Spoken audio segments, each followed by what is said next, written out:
এবারের দুর্গাপূজায় 5 দিনে 6টা শাড়ি পরেছি। তবে নবমীর দিন সকাল থেকেই অল্প স্বল্প করে বৃষ্টি পড়ছিল, তাই বরের দেয়া এই সুন্দর সালোয়ার কামিজটা পরে নিয়েছিলাম নবমীর রাতে ঠাকুর দেখতে যাব বলে। শুধু আমি আর আমার হাজবেন্ডই ঠাকুর দেখতে যাব আর বাচ্চাদেরকে বাসায় রেখে যাব। সো হ্যালো সবাইকে, সবাই কেমন আছেন? আমি তো অনেক ভালো আছি। আমার আজকের ভিডিওটা ছিল অক্টোবরের 1 তারিখ দুর্গাপূজার নবমীর রাতের ভিডিও। নবমীর রাতে ঘুরতে যাব, তাই সুন্দর একটা সালোয়ার কামিজ বের করে নিয়েছি, কারণ সারাদিন ধরে টুকটাক প্রচুর বৃষ্টি হচ্ছিল।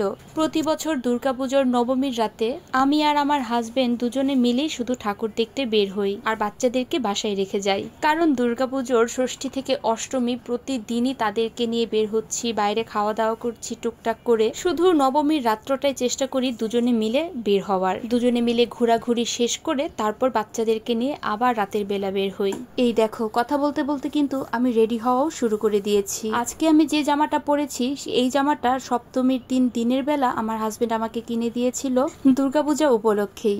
দুর্গাপূজা উপলক্ষে আমাকে অ্যাকচুয়ালি যে শাড়িটা দিয়েছিল সেটা পরে অষ্টমী রাতে আমরা সবাই মিলে ঠাকুর দেখতে বের হয়েছিলাম। আর আজ এই সুন্দর নীল কালার জামাটা পরে নিয়েছি, কারণ বাইরে বৃষ্টি হচ্ছে, যে কোনো সময় আবারও বৃষ্টি নেমে পড়তে পারে। খুবই সিম্পল ভাবে সাজুগুজু করেছি। প্রথমে একটু হালকা ফাউন্ডেশন লাগিয়ে নিয়েছি, সবার আগে আমি ময়শ্চারাইজার দিয়ে নিয়েছিলাম, তারপরে ফাউন্ডেশন দিয়েছি, তারপর মেভলিনের কনসিলারটা লাগিয়েছি। এরপর যথারীতি একটু ফেস পাউডার দিয়ে ফাউন্ডেশন আর কনসিলারটাকে আমি সেট করে ফেলেছি। তারপর আই লুকটা করব। আই লুকটা করার সময় আমি খুবই ধৈর্য সহকারে, খুবই ঠান্ডা মাথায় আই লুকটা করি। সবচেয়ে ডিফিকাল্ট পার্ট থাকে আমার কাছে আইলাইনার দেওয়া।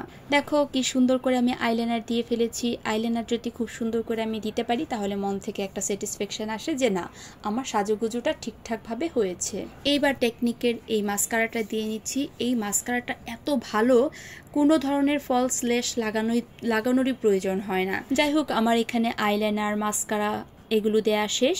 এবার আমি একটু হাইলাইটার দিয়ে নিলাম আর লিপস্টিক দিয়ে নিচ্ছি। এই লিপস্টিকটা হচ্ছে নিওরের একটা ম্যাট লিপস্টিক, এটার শেড নাম্বারটা হচ্ছে 05। তার সাথে উপরে আমি একটা গ্লসি লিপস্টিকও লাগিয়েছি। এই লিপস্টিকটা যে কোনো ড্রেসের সাথে যে কোনো সময় ব্যবহার করলেই মুখের সাথে একদম সেট হয়ে যায়, খুবই ভালো লাগে দেখতে।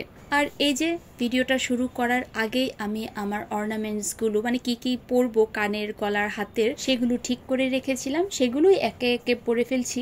ইদানিং আমি শাড়ির সাথে ম্যাচিং করে করে অন্যান্য কানের পরতে পরতে এই কানেরটা পরতে গিয়ে দেখলাম কানে ভীষণ ব্যথা লাগছিল, কারণ সবসময় তো ছোট কানের পরেই অভ্যস্ত।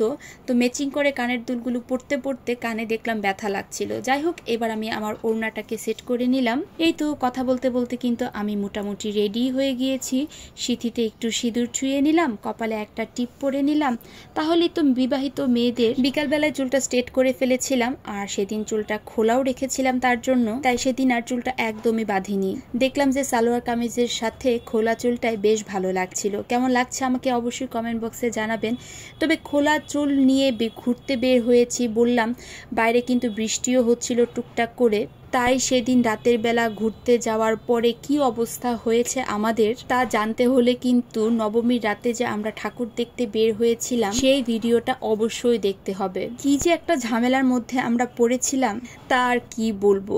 তো আজকের ভিডিওটা কারা কোন জায়গা থেকে দেখেছেন আর ময়মনসিংহ থেকে কারা দেখেছেন তারা কিন্তু অবশ্যই আমাকে কমেন্ট বক্সে জানাবেন। আমার ভিডিওটা ভালো লেগে থাকলে অবশ্যই সবাই লাইক আর কমেন্ট করবেন, আর আমার পেজটাকে ফলো করে দিতে কিন্তু একদম ভুলবেন না। তো আজকে ভিডিওটা এই পর্যন্তই। দেখা হবে নবমী রাতে আমার বরের সাথে যে ঠাকুর দেখতে বের হয়েছিলাম সেই ভিডিও নিয়ে। তো আজকের মতো এখানেই, সো টাটা।